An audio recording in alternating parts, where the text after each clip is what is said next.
Speaker, my question is to the Prime Minister. Is his proposal to sell shares in public assets like power companies an essential part of his plan to pay off debt and aid economic recovery? If not, what is it intended to do? The Right Honourable Prime Minister. Mr Speaker, extending the mixed ownership model which was pioneered by the previous government in respect of Air New Zealand has a number of objectives, and they are to free up capital on behalf of taxpayers to fund public assets like schools and hospitals and growth-promoting investments such as infrastructure and broadband, to broaden the pool of investments for New Zealand savers, to sharpen commercial disciplines, increase transparency and provide greater external oversight for companies involved, which we still own a majority of, and to provide the opportunities for those companies to obtain more capital in order to grow. Mr Speaker, is this Budget Policy Statement 2011 on page 28 correct when it says that even after partial privatisation of the public's most valuable commercial assets, the power companies, that net Crown debt in New Zealand will rise from 14.1% last year to 28.5% in 2015. That is, under his policies, the net Crown debt doubles, even though he's partially privatised the most valuable commercial assets. The Right Honourable Prime Minister. Mr Speaker, yes. And, Mr Speaker, the reason for that is, amongst other things, Budget 2011 includes a $5.5 billion provision for Christchurch.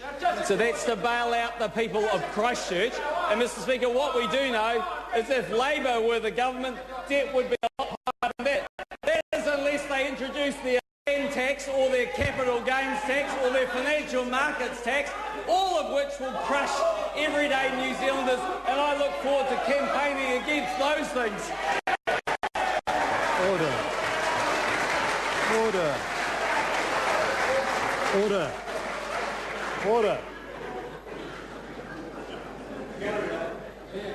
Order.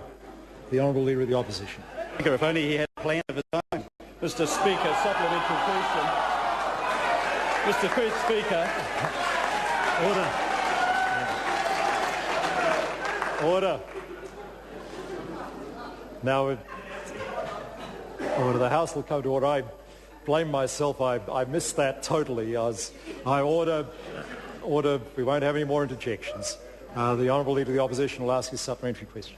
Mr Speaker, to the Prime Minister. Order. Before the Leader of the Opposition has even started to ask his question, there's a barrage from the National Party. It'll cease. The Honourable Leader of the Opposition. Mr Speaker, is the failure of his government to curb that rise in debt over the next 5 years, the doubling of Crown debt, one of the reasons why 40 industry leaders, interviewed last Saturday by Jenny McManus in the Dominion, said of his government that they had no confidence that the national government had an economic strategy or vision, and that it had squandered its opportunity to improve New Zealand's economy? The Right Honourable Prime Minister. Mr Speaker, no, the increase in debt reflects, one, the barrage of policies we actually inherited from Labor that were unfunded, uncosted, unrealistic and unworkable, Mr Speaker. And, Mr Speaker, it's a little bit like the research and development credit that Labor went out there telling people would cost $800 million when we all know it'll cost $1.55 billion and will just add more to debt. Mr Speaker, we do have a plan. The government's more than happy to table the plan once more. It's called the budget, and it doesn't include a financial markets tax, a capital gains tax or a land tax, Mr Speaker. Order.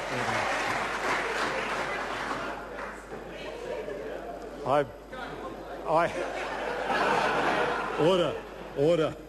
I worry that it's turning into a contest so you can make the most noise. Question time is not about that. And there won't be interjections while I'm on my feet. Members know that. I'll get serious about that very soon. The Honourable Leader of the Opposition. Mr Speaker, were the Labor policies that the Prime Minister just talked about the same Labor policies that he promised sincerely before the election that he wouldn't change, like we will not be increasing GST, we won't change the threshold for KiwiSaver, we won't cut KiwiSaver or working for families. And if they are those same policies, why did he promise before the election not to change them and then dishonour that promise now? The Right Honourable Prime Minister.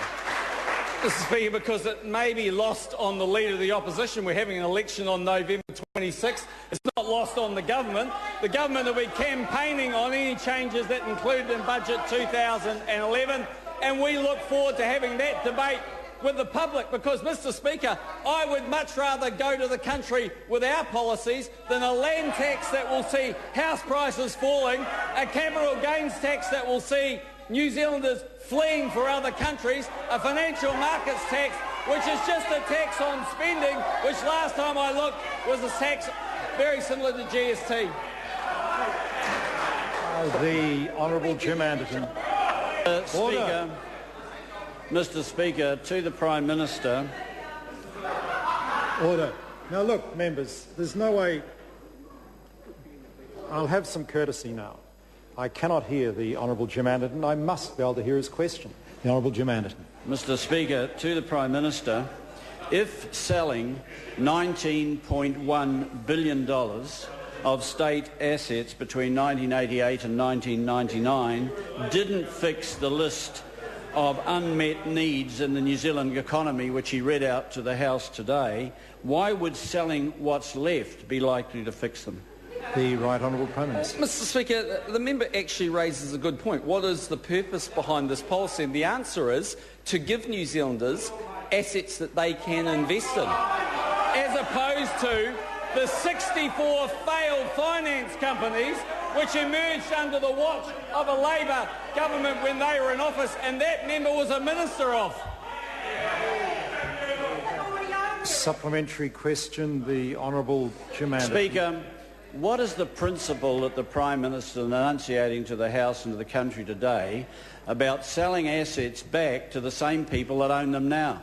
The Right Honourable Prime Minister. Mr. Speaker, because we actually want to buy more assets, and the only proposition that that party has is to borrow more money, put more New Zealanders in hock, and give New Zealanders less opportunities to invest. I, for one, want to grow the assets in New Zealand and the investment opportunities for New Zealand and make New Zealand a more productive country. What I don't want is a capital gains tax, a land tax, and a financial market. Order. The question was from the Progressive Party. The party policies of the Labor Party are irrelevant to that question. The Honourable Leader of the Opposition. Mr. Speaker. Order.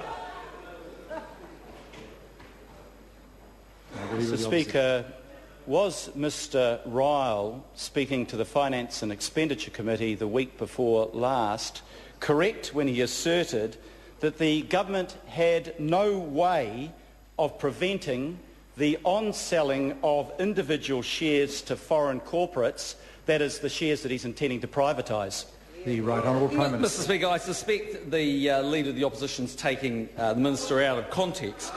Because for one reason, if Mr. Ryle was asked the fullness of the question, he would have said, and probably did say, that majority control is being held by the government.